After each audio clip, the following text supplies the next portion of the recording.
Hello, Brother Sean is the name. This is video 6 of our short series, Sunflowers for Peace. Of course, Franciscan Sunflowers for Peace.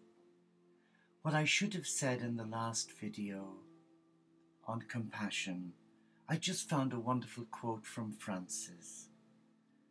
And it says, if you have men who will exclude any of God's creatures from the shelter of compassion and pity, you will have men who will deal likewise with their fellow men.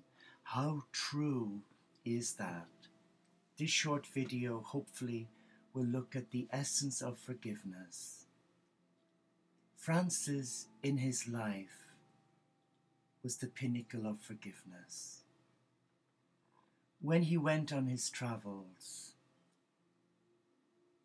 to see the Sultan, whilst he was away, some of his brothers were up to no good. They were changing around the little monastery, making it comfortable, bringing in some 5-star luxuries. One of them had a huge ego. He was friends with the cardinal, and he wanted to score points. And in doing so, he created a division. And doesn't it happen in every family? And it happens in communities as well. I've seen it in our Teo community, where you have beautiful souls who come on board and they're offering this and they're wanting to do that. And then suddenly you can smell a rat. Forgive me. They're wanting to take control. They're wanting to exert their influence by creating little cliques. People that they can bully in a subtle way. You see it in religion. And as a Catholic Christian, I've seen it enough for myself in the monastery as a nursing monk. Because monks and nuns are human. They're also divine. And some can be very unforgiving, especially if they get the promotion before you, bearing in mind they've just entered within 6 years and suddenly they're on the way up to success, to superior general. And I have seen some monks and nuns seethe with anger and temper. I remember one incident when I lived in North Wales where I had to referee 2 nuns. They were killing one another. Can you imagine it? The veil, the hair, the temper, the frustration, and it was all down to unforgiveness. Franciscan spirituality embraces forgiveness in its totality.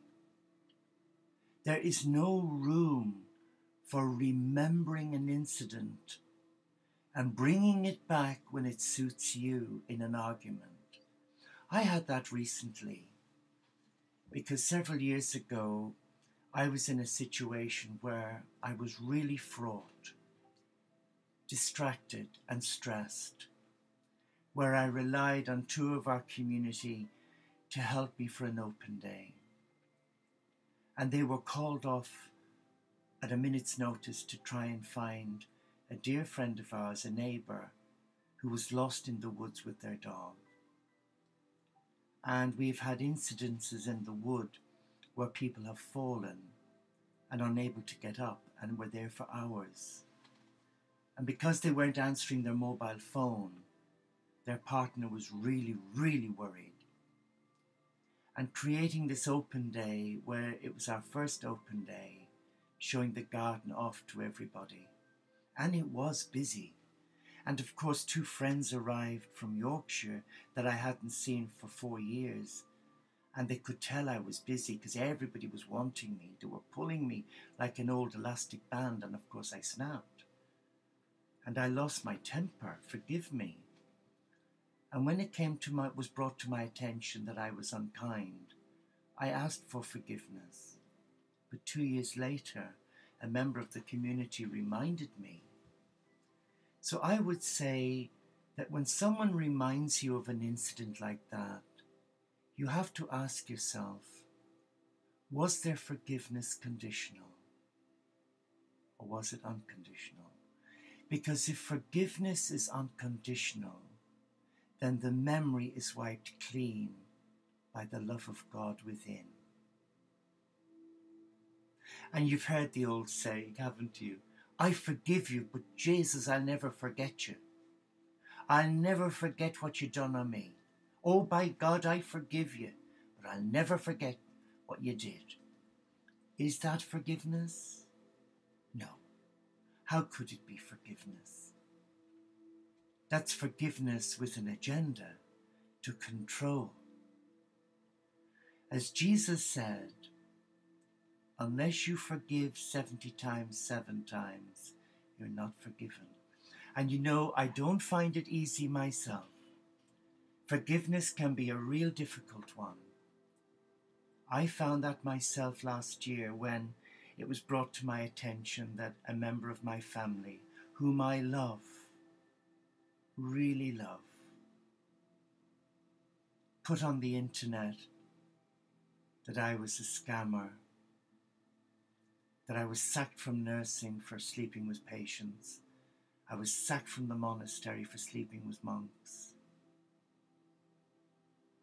and that to be a member of the Teo community was a good excuse, forgive me now, for a shag. When I heard that, I was devastated. And that was the result of truth, where I had to sadly report my brother for cruelty to my own mum. And that broke my heart.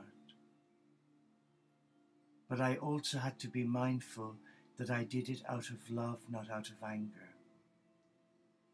And when people sometimes email me to say, are you aware of what they're saying about you on the internet?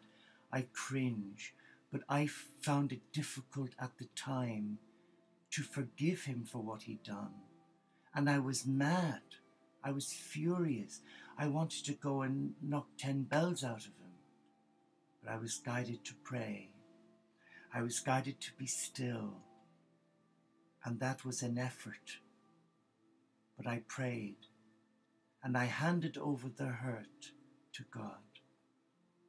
But I pleaded with God, help me. Help me forgive my brother. Help me forgive him. But then the inner voice said, now forget what happened. And I'm sharing this not to reveal to you that I've not forgiven him or forgotten. I have done both. I'm just giving you an example. Franciscan spirituality, by its very essence, embraces the whole dynamics of forgiveness. When you say, I am sorry to someone that you have wronged, advertently or inadvertently, you are forgiven only on the condition that you wipe that memory from your mind. Not to wipe that memory and to restore that on your database is not forgiveness. Forgiveness goes hand in hand.